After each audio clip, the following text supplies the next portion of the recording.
My name is Kirah Zook. I'm 19 years old and I have ovarian cancer. I found out while I was overseas in Germany.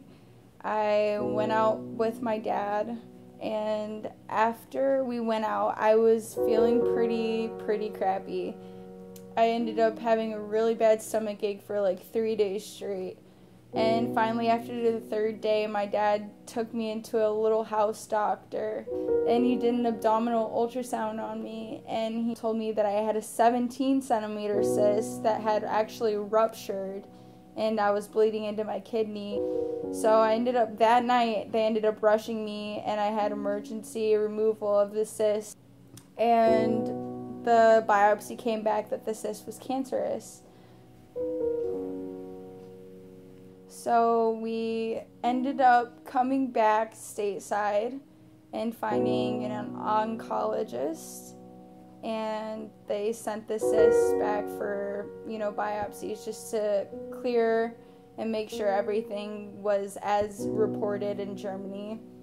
And I ended up having to go through chemotherapy, so I went through about a total of 3 months of chemotherapy. It was one of those things where I kind of just took it to be a fluke. Little did I know that it was actually going to come back. So about 3.5 weeks ago, I came in for my routine checkup and my routine labs and to get my blood drawn, and my cancer levels came back elevated.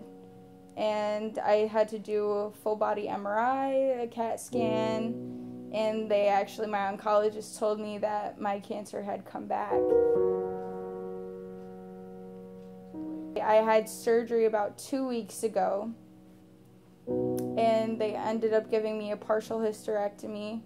So I had my right ovary removed as well as my right fallopian tube, and I had my left fallopian tube removed, which means for me that I will not be able to genetically have kids that are mine. My experience with chemotherapy was everything that they said it would be. There are days where you're too tired to get out of bed. Literally will sleep 22 out of 24 hours in the day. There will be times where you can't eat because you're feeling so nauseous that you can't keep anything down. So you just, you tell yourself, okay, well, it'll do me better to just not eat than to eat and have that feeling. I would definitely say that my losing and finding process includes, especially the losing part. When I was first diagnosed with cancer, it wasn't something that I ever anticipated me having to go through, and then let alone a second time. And then on top of, my ovarian cancer, finding out that I have brain cancer as well, a slow-growing brain cancer, but nevertheless it's still brain cancer, and me having to go through brain surgery. And then finding out I'm not able to have kids, I lost my identity for a little while, losing my everyday life as well, my ability to live a normal life at this moment of time when I feel like it's most crucial. I see all these other people around me, been going to school and maintaining a job, and it's hard for me because I'm in a hospital bed for majority of it. But I'd say that I definitely found myself to be a stronger person from it.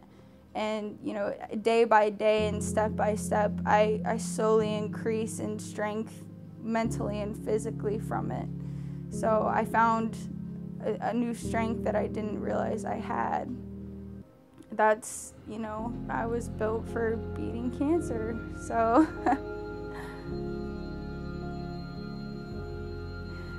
So the tattoos that me and my dad both have, mine is on my left rib cage, and his is on his left forearm right here.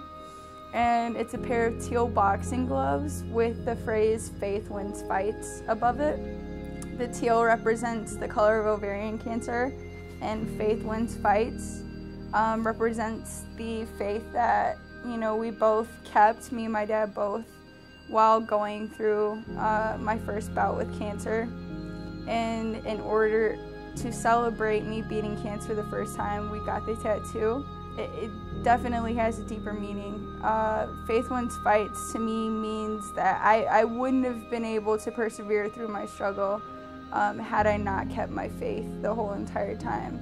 And the same thing applies for this, this round of my fight with cancer. Faith Wins Fights. I'm gonna have to keep my faith in order to persevere through this as well. So I'd say that one of the most important things I took away from going through chemo and having cancer is probably to live every day, every single day, like it's your last. At the end of the day, it's not about what everyone else wants, it's about what you want, and it's about what makes you feel like you're whole and complete. That's kind of how I live, no matter who's watching or no matter whose opinion is ejected upon you. So the advice that I would have to offer for anyone else that's going through this struggle would be to always keep your head high, because it sounds kind of selfish, but it could always be worse. There are people that have to go through this for the rest of their lives and their days are numbered. You were built for this struggle. Life gives its battles to its toughest soldiers.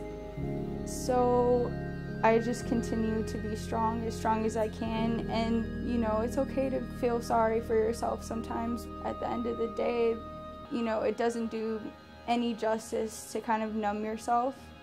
With that being said, it's okay to break down every once in a while as long as you're able to get back up and bounce back stronger.